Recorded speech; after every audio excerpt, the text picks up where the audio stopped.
సమర్పించడానికి వెళ్ళినప్పుడు మాత్రం ఒక మహిళా రూపంలో అంటే ఇప్పుడు జనరల్గా అమ్మలు కానీ అమ్మాయిలు కానీ ఎవరైతే బోనం ఎత్తుకుపోతారో అట్లా రెడీ అయిపోతారు. అసలు శివశక్తులు అంటే ఎవరు, అసలు ఆ పేరు ఎట్లొచ్చింది మీకు? శివశక్తులు అంటే అమ్మ ఎవరికైతే ఒంటి మీదకి ఆవాహనమవుతుందో అమ్మవారు ముఖ్యంగా వాళ్ళనే శివశక్తి అంటారు. ఈ కొద్ది కాలంలో అంతా ఆల్ మిక్స్ అయిపోయింది, కానీ ముఖ్యమైనటువంటి శక్తులు మేమే. అబ్బాయి అయినా అమ్మాయి అయినా శివశక్తి. శివశక్తి అంటే అమ్మవారి దేవతలు పోచమ్మ, ఎల్లమ్మ, దుర్గమ్మ, మల్లన్న స్వామి మగ దేవతలు వచ్చినా అమ్మవార్లు వచ్చినా వారు శివశక్తి. ఈ శివశక్తిగా మేము కావడానికి అర్హత రావాలి అని అంటే కూడా మాకు ఒక గురువు ఉంటారు. మాకు లింగంకాయ కడతారు, రుద్రాక్ష కడతారు, పటం వేస్తారు, ఒగ్గు పూజారులు వస్తారు. మేళ తాళాలతో చేసినట్టుగా 2 రోజుల పండుగ చేసుకొని మేము శివశక్తిగా మారిపోయి పలానా గురువుని చేసుకుంటాం. అయితే అమ్మవారు రేణుకాదేవి లందగోళంలో ఈ పరశురాముడు పెట్టే బాధలకు తట్టలేక ఇప్పుడు బలకంపేట ఎల్లమ్మ బావిలో కూడా దుంకడం జరిగిందంట. అప్పుడు ఎన్నో వేల సంవత్సరాలు అనుకుంటా, మనకు తెలియదు అది. అయితే రేణుకాదేవి ఇప్పుడు తుల్జాపురం భవానిగా ఎక్కడెక్కడనో అమ్మవారు సంచరించింది.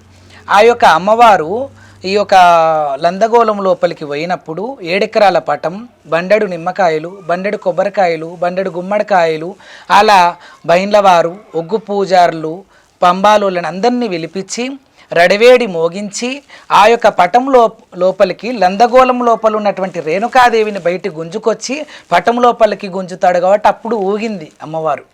ఆ ఊగడమే అక్కడికే వస్తున్న ఆనవాయితీ ఈ సిగం అనేది. ఇది ఎవరికి పడితే వాళ్ళకు కూడా వచ్చేది కాదు. ఎన్నో కోటి జన్మల పుణ్యం చేసుకొని ఉండాలి మేమంతా. కాబట్టి ఇవాళ లక్షలాదిగా మేము శివగణాదులం ఉన్నాం.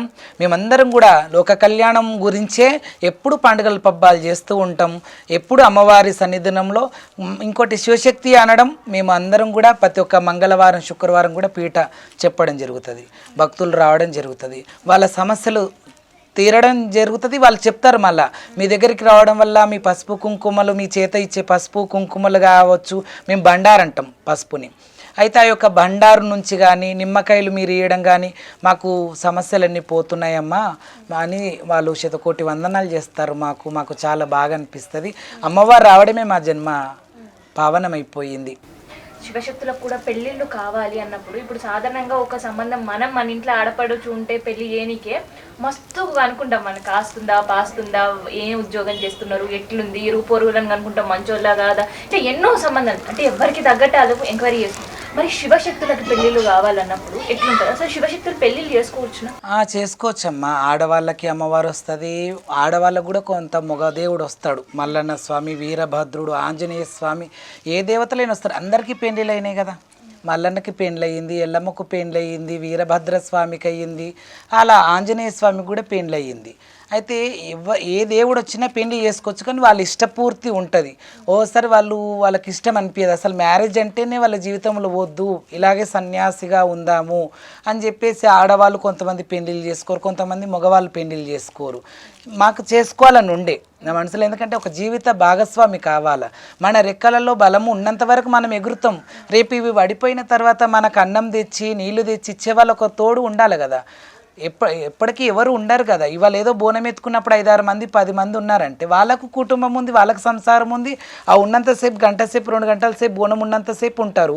తర్వాత ఎవరి ఇళ్ళలోకి వాళ్ళు వెళ్ళిపోతారు కదమ్మా. మన జీవితంతో ఉండేది మన జీవిత భాగస్వామి ఉంటారు.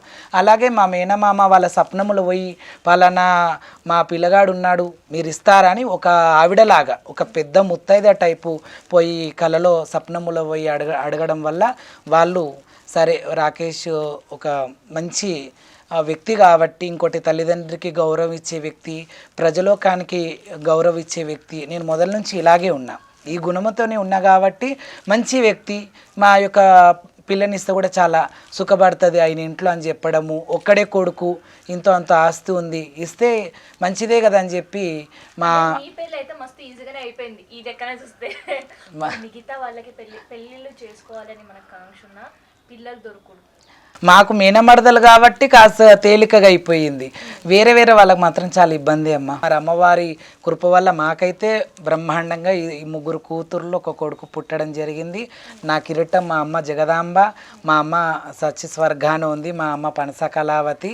ఆ అమ్మ అనుగ్రహం వల్ల మా వంశం నిలబడింది. కానీ అలా సంతానం కాకపోతే కూడా చాలా ఇబ్బందులు ఎదుర్కొన్న వాళ్ళు కూడా ఉన్నారు. అంటే వదిలిపెట్టి వెళ్ళిపోయినటువంటి భార్యలు ఉంటారు. కొంతమంది తిట్టడం జరుగుతుంది, నువ్వెందుకు చేసుకున్నావురా పెండ్లి, ఒక ఆడదాని జీవితం ఖరాబ్ చేసినావు అని కూడా తిడుతున్న వాళ్ళు ఉంటారు. కాబట్టి ఇక ఆ తర్వాత కొంతమంది ఏం చేస్తారంటే ఇన్నిగానే ఇబ్బందులు ఉంటాయి, తర్వాత మనకి ఇట్లా అమ్మవారు గుణం ఉంది కదా, చీర కట్టాలి, గాజులు వేసుకోవాలి, ఇలా రూపం ఎత్తాలి అనేది మనకు ఒక కోరిక ఉంది. అయితే మనకు పెండ్లు అయితే పిల్లలు అవుతారో కాదు అని ఒక డౌట్తో కూడా అది వాళ్ళు ముందే ఈ రూపంలో ఫిక్స్ అయిపోతున్నారు. ఎల్లకాలం చేసుకుంటలేరు. చేసుకోవాలని నేను చేసుకోవాలని నేను తెలియజేస్తున్నా.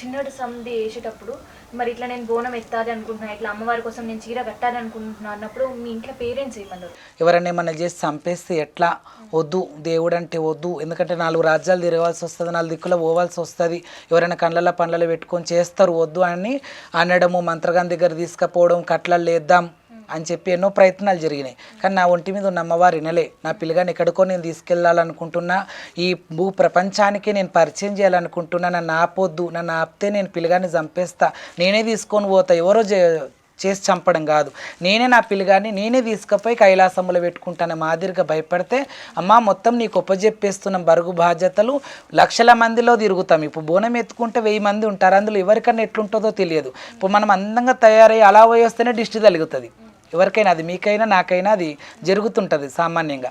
అలా కళ్ళల్లో పండ్లలో పెట్టుకుంటే చంపేస్తే ఎలా అని అన్నప్పటికీ అది భగవంతుడు వచ్చి చాలా ఆగ్రహం వచ్చేసింది అప్పుడు ఒంటి మీద, నేనే తీసుకపోతా అని బాగా అనడం వల్ల తల్లిదండ్రులు ఇద్దరు పాదాల మీద పడి, నా ఒక పిల్లగానే నీకు ఒప్పజెప్పేస్తున్నామ్మా, ఇక మీద నువ్వే చూసుకో అని చెప్పడం జరిగింది. చెప్పిన తర్వాత 1 ఇయర్కే నాకు 7 ఏళ్ళ పిల్లగానప్పుడే వచ్చింది. తర్వాత స్టాప్ అయిపోయింది, ఆగిపోయింది. ఎందుకంటే చిన్న బాబు కదా, నేను ఇప్పుడే రాను. మళ్ళీ 14 సంవత్సరాల వయసుకు నేను ఎదిగి ఇది భూమి మీద ఇది అని నాకు ఈ ప్రపంచం గురించి కొద్దిగా తెలిసినాక, ఈ లోకం గురించి మీద నాకు కొద్దిగా అవగాహన వచ్చిన తర్వాతనే నాకు ఎప్పుడైతే అమ్మవారు వచ్చిందో అదే సంవత్సరంలో 7 అడుగులు ఎల్లమ్మను దేవాలయం కూడా కట్టడం జరిగింది.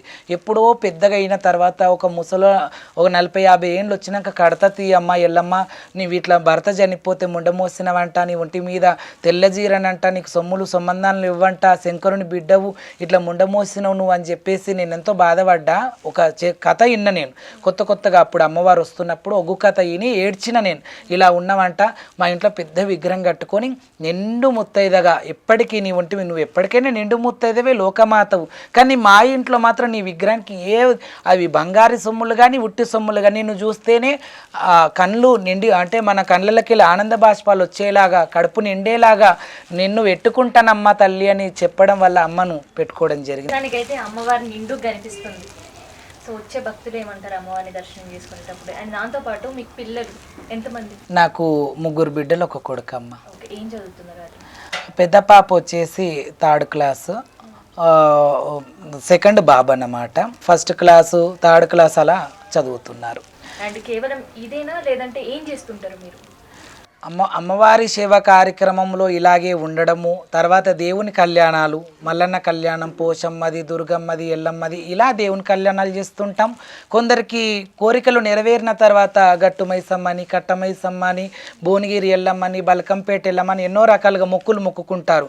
మొక్కుకొని పలానా గ్రాండ్గా చేద్దాం, ఒక శివశక్తిని పిలిచి బోనం ఎత్తుదాం, ఆడిద్దాం, మన చుట్టాలందరికీ చూపిద్దాం, మంచి చేద్దామని ఎంతోమందికి ఉంటుంది, మంచి చేయాలని ఉంటుంది. తెలంగాణ అంటేనే ఎన్ని రకాల కట్న కానుకలు ఉంటాయండి. ఇప్పుడు పేరు ప్రతిష్ట చాలా పెరిగిన తర్వాత ఇంకెక్కువనే పెరిగింది కట్నం. అంటే ఎవరైనా కూడా ఒక రేంజ్ పెరుగుతూ ఉంటే కట్నం పెరుగుతూ వస్తుంది కదా. అలా ఒకప్పుడు స్టార్టింగ్లో అయితే ఒక 20 ఏండ్ల కింద మాత్రం 1116, 500 కూడా ఇచ్చిన వాళ్ళు ఉన్నారు. ఇక అది 500 ఇచ్చి తర్వాత ఒక చీర పెట్టి బియ్యం పోయడము. 500 అంటే ఇంకా నార్మల్ 1 గంట 2-3 గంటల్లో కేటాయించినప్పుడు అది ఇస్తారు కదా మనకి, ఆ ప్రకారంగా ఇచ్చేవాళ్ళు. ఇప్పుడైతే చాలా కట్న కానుకలు ఇచ్చి అట్లా ఎట్లుంది మరి కట్న కానుకలు? ఇప్పుడు రెమ్యునేషన్ అమ్మ ఒక 1 lakh దాకా చెప్పడం జరుగుతుంది. దేవుని లగ్గము అంటే 1,50,000 దాకా చెప్పడం జరుగుతుంది. ఎందుకంటే ఒగ్గు పూజారులకు మీరే అన్నారు, ఒగ్గు పూజారులకు ఇవ్వాలి, ఒక్కొక్క ఊర్లలో డప్పుల వాళ్ళని పెట్టవలసి వస్తుంది, వాళ్ళకి ఇవ్వాలి, చేతి కింద వచ్చిన వారికి ఇవ్వాలి, దేవునికి సంబంధించిన సామాన్ మొత్తం తీసుకొని రావాలి. దేవుని లగ్గం అంటే 2 days ఉంటుంది. కానీ ఆ దేవుని లగ్గానికంటే వారం ముందు మైలలు తీయడం ఉంటుంది. తర్వాత వాళ్ళు సున్నం జాజులు చేసుకొని బంధుమిత్రులు చెప్పుకునే వరకు వారం రోజులు అవుతుంది.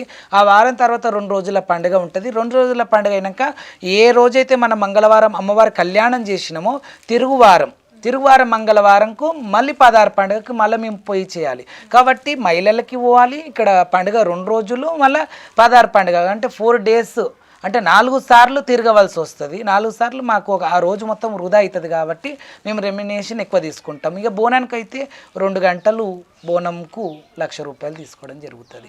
అది కూడా ఒక్కోసారి రేకులిల్లు ఉండి వాళ్ళు లేని పరిస్థితి ఉండి మాకు మీతోని చేపించుకోవాలని మాకు చాలా ప్రాణం ఉంది అంటే చూసి తీసుకుంటాం. ఎందుకంటే అందరి దగ్గర ఒకలాగా తీసుకుంటే బాగుండదు కదమ్మా. వాళ్ళ స్థాయి తగ్గట్టు వాళ్ళ రేంజ్ తగ్గట్టే కట్న కానుకలు తీసుకోవడం జరుగుతుంది. సో మరి పిల్లలు ఏమంటారు? ఎందుకంటే ఇప్పుడే వాళ్ళు తెలివికి వస్తున్నారు. ఇప్పుడు మా 7 అడుగుల ఎల్లమ్మ తల్లికి బోనం ఎత్తడం జరుగుతుంది. అమ్మవారు వచ్చినప్పుడు పిల్లల్ని తే అనడము, కొందరు పిల్లలైతే అమ్మవారు ఉంటే చేతికి ఇయ్యంగానే ఏడుస్తారు కయ్యకయ్య. కానీ ఇక్కడ మా పిల్లలైతే ఇప్పటివరకు ఏడవలేదంట. వాళ్ళ నోట్లో బండారేసి పసుపేసి బొట్టు పెట్టడం జరుగుతుంది. అప్పుడు ఏడవలేదు. తర్వాత కొంతమంది టెస్ట్ చేస్తారు. ఈ రూపంలో ఉన్నటువంటి ఫోటోలు చూపించడము, బ్యానర్ మీద ఫోటోలు చూపించి ఎవరు వీళ్ళు అంటే డాడీ అంటారు. ఎందుకంటే ఇంకోటి నేను నా పిల్లలు అడగడానికంటే నేను ఎప్పుడు ఇలా ఉండను కదమ్మా. ఎప్పుడు చీరలలో ఉండి గాజులలో ఉంటే ఎప్పటికి మీ నాన్న అదేంది ఆ రూపంలో ఉంటాడు. ఆ అమ్మవారి రూపం అంటే ఒక రోజులో హాఫ్ డే వేస్తారు, లేకపోతే ఒక రోజులో ఉండి తీసేసి నెలంతా రోజులు ఏం పని లేకపోతే అలా నార్మల్ కుర్తా పైజంలో ఉండాలి. మీ నాన్నగారు ఏంది 24 గంటల బట్టలలో ఉంటారు, చీరలలో ఆడవాళ్ళలాగా అనే క్వశ్చన్స్ వస్తాయి. కానీ నేను ఎప్పుడు అట్లా ఉండను కదమ్మా. నేను మంచి కోట్ వేసుకొని కుర్తా పైజామా వేసుకొని నేను ఎలా ఉండాలి అలా ఉంటా.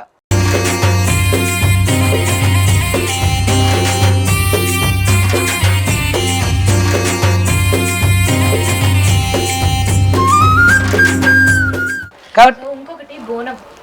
ఇప్పుడు మన పేరుతోటి బోనం జోడించారు. ఇప్పుడు నార్మల్గా ఎవరైనా పేర్లు ఉన్నాయనుకో వాళ్ళ కులాల పేరు లేదంటే వాళ్ళ ఇంటి పేర్లతోటి పేర్లు ఉంది. కానీ మీ పేరు ఏంది? రాకేష్ బోనం అన్న. ఇట్లా బోనమే మీ పేరుతో చేరిపోయింది అంటే అమ్మా, నేను ఒకప్పుడు ఒక ఊర్లో పండుగ చేయడానికి వెళ్ళినప్పుడు ఆ అర్జెన్స్ వాళ్ళు ఏం కులం స్వామి మీరు అంటే మేము గౌడ్స్ అని చెప్పడం జరిగింది. అమ్మో మీరు గౌడ్సా, అమ్మో పెద్ద కులం అని చెప్పేసి వాళ్ళన్నీ నీళ్ళు కూడా ఇంకా అనదర్ క్యాస్ట్ అంటే పక్కపొంటు ఉన్నటువంటి బేస్తవాళ్ళు లేకపోతే ముద్రాజులు అలాంటి వాళ్ళతోనే నాకు నీళ్ళు ఇప్పియడము, అన్నం పెట్టడము, నా దగ్గరికి వాళ్ళు రాకపోవడము, దూరంకి వెళ్ళి నడవడము, సింగులు ఎడదలుగుతాయని కాళ్ళలో పెట్టుకొని నడవడం, ఇవన్నీ చేస్తే నేను అన్నాను మీరు అంత దూరంకి వెళ్ళి అట్లా నడవద్దు, మీరే నాకు నీళ్ళు ఇవ్వండి చేయండి, నాకు అట్లా కులం పట్టింపులు లేవని కూడా చెప్తే కూడా అమ్మ మీరు పెద్ద కులము మళ్ళీ మీరు తర్వాత ఏమన్నా అంటే కష్టము, మీరు దేవుడు వచ్చే వాళ్ళు కూడా కాబట్టి మా కులం పడుతుందో పడదో అని వాళ్ళు అనడం జరిగింది. అమ్మా నా ముక్కులో నుంచే గాడుపు నీ ముక్కులోకి వెళ్తుంది, నీవు వీడ్చుకున్న గాడిపే నేను వీడ్చుకుంటున్నా, నేను వీడ్చుకుందే నువ్వు వీడ్చుకుంటున్నావు. మనందరికి కూడా ఈ ప్రపంచం మీద ఎన్ని కులాలకైనా ఎన్ని మతాలకైనా ఒకటే సూర్యుడు ఒకటే చంద్రుడు ఒకతే. బోనము ఒక కులంకు సంబంధించింది కాదు, సబండ వర్ణాలకి సంబంధించింది. అది ఈ క్యాస్ట్ ఆ క్యాస్ట్ అనకుండా అందరికి సంబంధించింది. కాబట్టి నేను రాకేష్ బోనం అని పెట్టుకుంటే అందరు కూడా నాకు కులం తెలియదుగా. ఇప్పుడు పలానా అర్జెన్స్ వాళ్ళ ఇంటికి పోయినా వాళ్ళు అడుగుతారు, నేను చెప్పను నేను రాకేష్ బోనం అమ్మ అని చెప్తా. అప్పుడేమో ఏం చెప్పినా రాకేష్ గౌడ్ అని చెప్పిన కదా, అక్కడనే దొరికిపోయిన వాళ్ళకి ఈయన రాకేష్ గౌడ్ అంటే ఈయన పెద్ద కులము అని కూడా వాళ్ళు అనడం జరిగింది. అట్లా పెద్దది చిన్నది లేదమ్మా, అందరం కూడా ఈ భూమాత మీద జన్మించిన వాళ్ళమే, అందరికీ సమానం హక్కుగా మనకు గంగా భవాని, సూర్య భగవానుడు, చంద్ర భగవానుడు, తర్వాత గాలి నీరు ఇవన్నీ కూడా సమానంగా అందరికీ చెందినప్పుడు కులం అనేది ఒక క్యాస్ట్కు సంబంధించిన ఇవన్నీ వాళ్ళకే అంటేనేమో అది వేరు విషయం. అందరికి సంబంధించినవి కాబట్టి అందరూ సమానత్వమే. రండమ్మా నన్ను ముట్టుకోండి, నా దగ్గరికి రండి, నా కాలు మొక్కరంటే వాళ్ళంత దూరం ఉండి కాలు మొక్కడం జరిగింది. నాకు బాధ అనిపించింది, ఏదో అంటరానులను పక్కకు పెట్టినట్టుగా. కాబట్టి నేను రాకేష్ బోనం అని పెట్టుకున్నప్పటి నుంచి అందరు కులాలల్లా అందరు గుండె లోపల నేను ఉండిపోవడం జరిగింది. నార్మల్గా ఒక చిన్న బోనం ఎత్తినప్పుడే చేతులు ఒక పక్కిటు ఒక పక్క ఇట్లా చేస్తుంటాం, అంటే చేతులు నొస్తాయి అని చెప్పేసి. సో అట్లాంటిది 3 అంతల బోనం బోనం మీద యాప కొమ్మలు పెట్టుకొని మీరు ఆడే ఆ డ్యాన్స్తో పాటు మోకాల మీద పోయి అమ్మవారికి నైవేద్యం సమర్పిస్తారు. సో మళ్ళీ ఇంకొకసారి మా కోసం ఆ బోనం ఎట్లా తయారు చేస్తారో చూడాలని చూపిస్తారన్న. చూపిస్తామ్మా. మీరు ఎత్తుకునే బోనములో 5 కిలోల అన్నం మాత్రమే ఉంటుంది. మేము ఎత్తుకునే దాంట్లో 5 కిలోల అన్నం ఉంటుంది. తర్వాత ఒక 25 కిలోల 30 కిలోల సంచి నుంచి మేము మా పిల్లలకి ఇచ్చి ఈ సంచి నిండా యాపాకు తీసుకురారా అంటాం.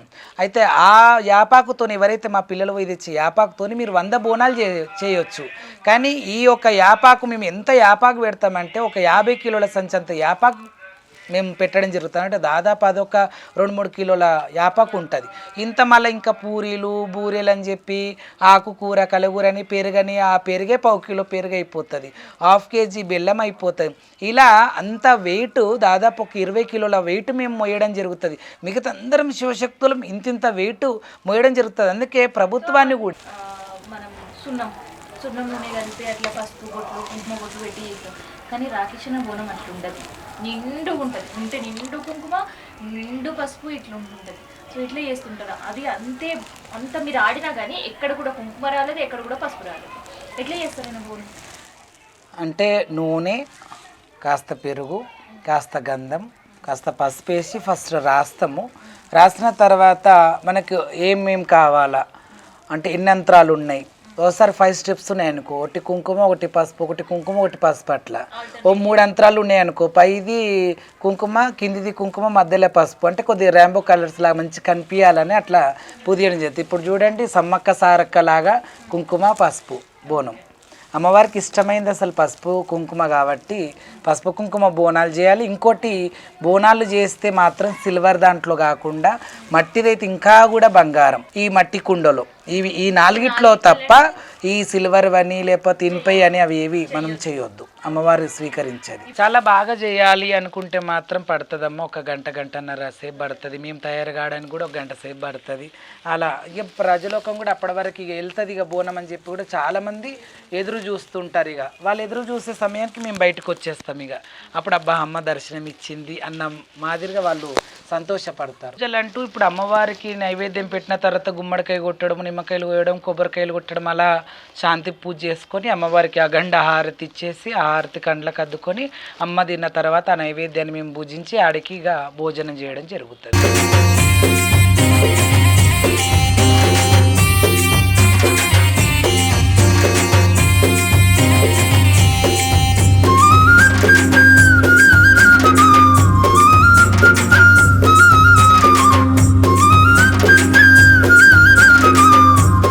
ఎట్లా వచ్చింది మీకు ఇట్లా అమ్మవారు? ఇది తరతరాల నుంచి మా నానమ్మ అత్తకి మా నానమ్మకి ఇప్పుడు నాకు వచ్చింది. రేపు ఇంకెవరికి వస్తుందో నాకు తెలియదు. మేనతలకు కూడా అమ్మవార్లు ఉన్నారు, వాళ్ళు దేవుళ్ళకి గాలి చేసుకుంటారు. అమ్మమ్మ కూడా చాలా సత్యవంతురాలు, అమ్మమ్మ కూడా ఈశ్వరమ్మ.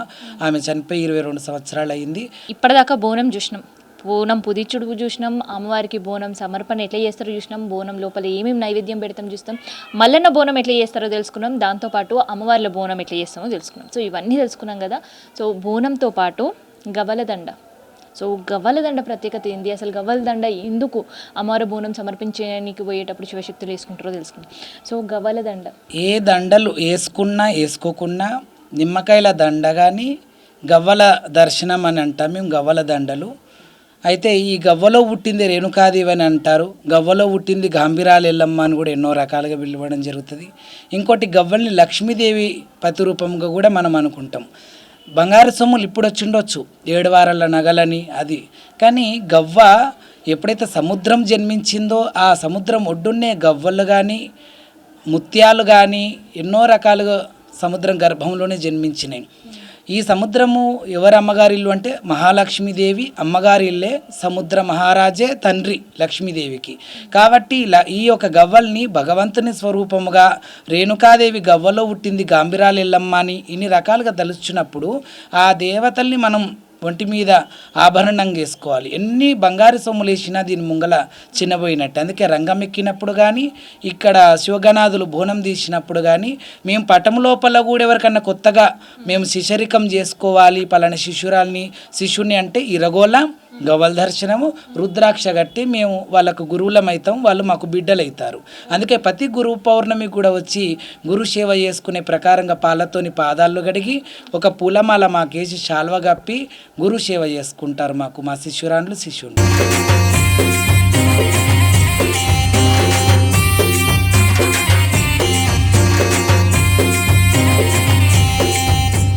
అమ్మ నేను మాత్రం ప్రభుత్వాన్ని ఒకటే కోరుకుంటున్నా, ఎప్పటికీ శివశక్తులను కానీ జోగినీలను కానీ ఎప్పటి కూడా పరచకుండా తక్కువ చూపు చూడకుండా. ఎందుకంటే 20-30 కిలోల బోనం మీరే అన్నారు ఇంతకుముందు, చిన్న చిన్న బోనాలకే మేము ఎంతో సతమతమవుతాము అని.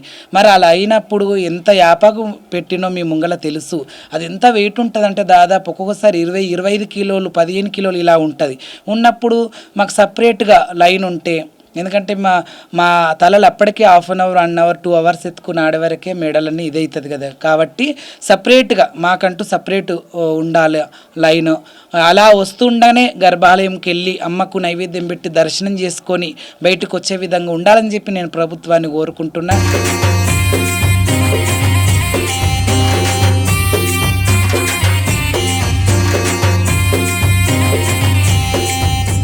సో ఇది రాకేష్ అన్న బోనం ప్రత్యేకత, బోనం బుధిచుడు కానీ బోనం చేసేటప్పుడు పాటించాల్సిన నియమాలు అండ్ రాకేష్ అన్న లైఫ్ హిస్టరీకి సంబంధించిన ఇన్ఫర్మేషన్.